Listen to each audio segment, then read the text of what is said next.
Merci beaucoup d'être avec nous ce soir. Alors, quelle est la situation à Goma aujourd'hui, un an après la prise de Goma par les rebelles de la FCM 23 ?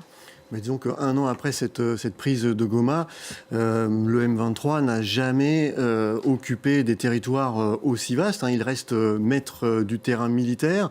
L'armée congolaise n'a jamais pu reprendre le dessus. On a aussi des processus de paix qui sont en panne. Washington avec une paix qui est très très virtuelle, le processus de Doha qui est vraiment moribond. Donc on voit bien qu'on est dans une impasse militaire, diplomatique et avec un conflit qui semble s'enquister, qui semble s'installer dans la durée et où en fait cet état de guerre, c'est presque maintenant la normalité un an après. Alors est-ce que les combats continuent justement ? Alors oui, de manière assez sporadique, que ce soit dans le sud Kivu, mais aussi dans le nord Kivu. Maintenant, c'est vrai que depuis que le M23 s'est retiré de la ville d'Ouvira sous pression américaine, je dirais qu'il y a une certaine accalmie.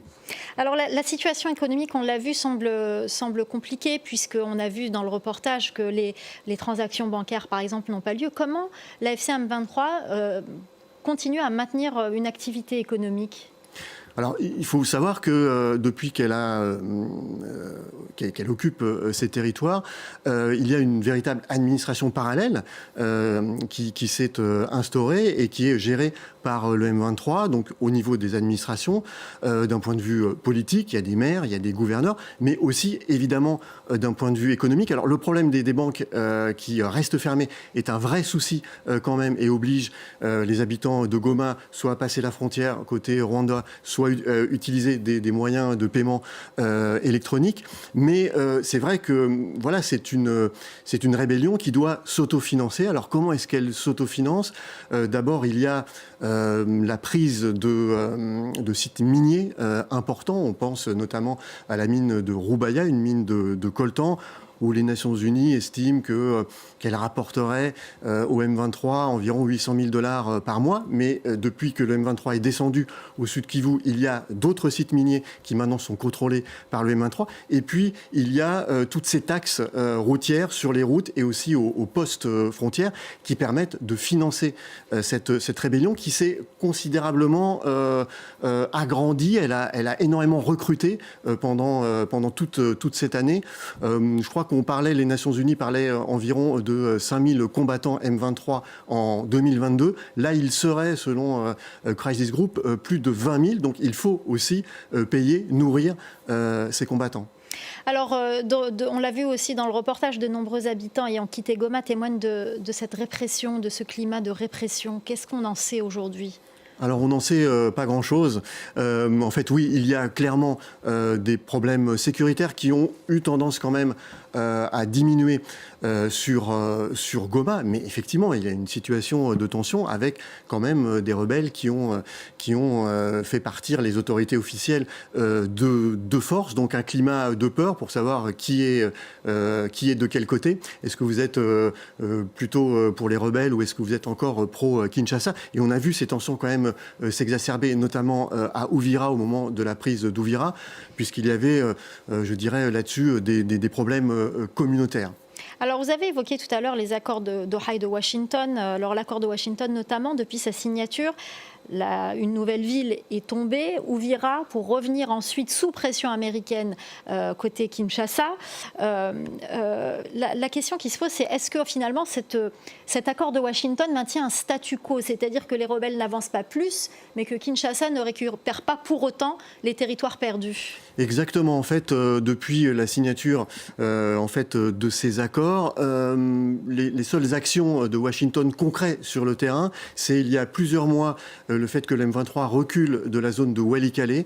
Il y avait une mine qui est avec des intérêts américains dans cette région. Et puis la deuxième chose, c'est effectivement le retrait d'Uvira, puisque je crois que Washington avait été excessivement fâché en fait de la prise d'Uvira seulement quelques jours après la signature des accords de paix de Washington. Donc c'est vrai que pour le moment, sur le terrain, ce sont peut-être les deux seules actions concrètes de Washington sur ce conflit. Alors on l'a compris, Washington maintient la pression.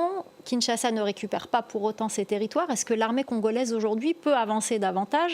Est-ce qu'elle peut essayer justement de récupérer ces territoires perdus, comme Goma, qui est sous contrôle du M23 depuis un an? Écoutez, depuis 2022, elle n'a jamais pu récupérer aucun territoire conquis par le M23. La fameuse montée en puissance de l'armée congolaise promise par Félix Tshisekedi, c'est vrai qu'on l'attend toujours.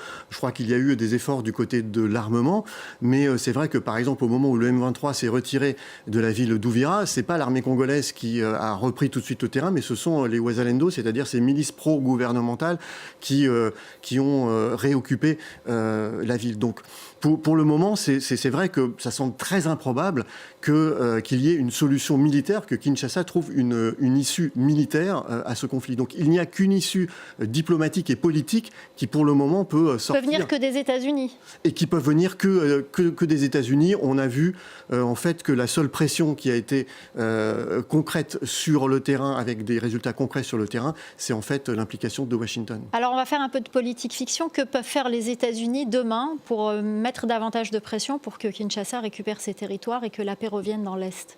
Alors je pense que ça peut être des sanctions économiques peut-être beaucoup plus fortes sur le Rwanda, parce que là, on l'a vu maintenant, c'est clair, officiellement, le Rwanda a reconnu son engagement quand même aux côtés de la rébellion.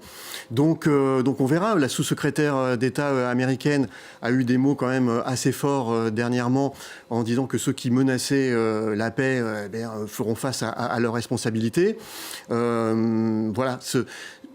Il n'y a que Washington actuellement. Les Européens sont très absents. Les médiations africaines qui reviennent en fait dans cette histoire, elles avaient déjà échoué en 2024. Donc pour le moment, personne n'y croit vraiment. Il n'y a que Washington. Maintenant, Donald Trump, il a plusieurs dossiers quand même sur le feu. Il y a le Venezuela, il y a le Groenland, il y a les taxes douanières, il y a des problèmes internes. Voilà. Est-ce qu'il aura, je dirais, la présence d'esprit, en tous les cas, de forcer la main, de tordre le bras, il faut dire clairement les choses, au M23 et au Rwanda pour qu'ils se retirent d'eux-mêmes en fait de ces territoires. Merci beaucoup Christophe Rigaud, fondateur et directeur du site d'information Africa Arabia consacré à l'actualité en République démocratique du Congo. Merci infiniment pour votre décryptage et on continuera bien évidemment à suivre l'actualité en RDC.